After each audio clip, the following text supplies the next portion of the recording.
റമളാനിൽ ഇവിടെ ഇങ്ങനെയാണ്. ഭക്ഷണം കിട്ടാതെ ഒരാൾ പോലും വഴിയിൽ കിടക്കേണ്ടി വരില്ല. പള്ളികളിലും തെരുവുകളിലും ട്രാഫിക് സിഗ്നൽസിലും അങ്ങനെ വൈകുന്നേരങ്ങളിൽ ഭക്ഷണപ്പൊതിയുമായി നിൽക്കുന്ന ഒരുപാട് പേരെ നമുക്ക് കാണാൻ സാധിക്കും. ഇതൊരു ഇഫ്താർ കിറ്റ് വിതരണം ദുബായിൽ സർവ്വസാധാരണമായിട്ട് നമ്മൾ കാണാറുള്ളതാണ്. കാരുണ്യത്തിന്റെ മാസമായ റമളാനിൽ എല്ലാവരും ഇഫ്താർ കിറ്റുകൾ വിതരണം ചെയ്യുന്നുണ്ട്. അതിന്റെ ഭാഗമായിട്ട് ഡോക്യുമെന്റ് ഫാർമസി ആൻഡ് ക്ലിനിക്സ് നമ്മൾ വർഷം തോറും നടത്തി വരാറുണ്ട്.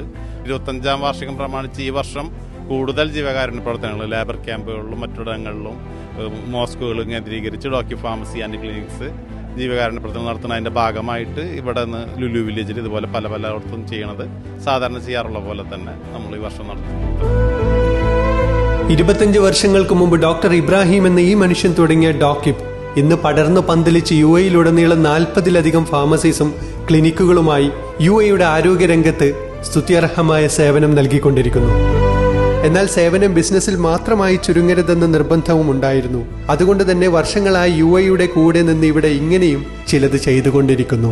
പ്രധാനമായിട്ടും ലേബർ ക്യാമ്പുകളിലാണ് നമ്മൾ കേന്ദ്രീകരിച്ചിട്ടുള്ളത്. ഡോക്യു ഫാർമസി എപ്പോഴും ജീവകാരുണ്യ പ്രവർത്തനങ്ങളൊന്നും നമ്മുടെ ഫൗണ്ടർ മുൻപന്തി നിന്നിട്ടുള്ള ആളാണ്. അതിന്റെ ഭാഗമായിട്ട് ഞങ്ങളത് തുടരുന്നു.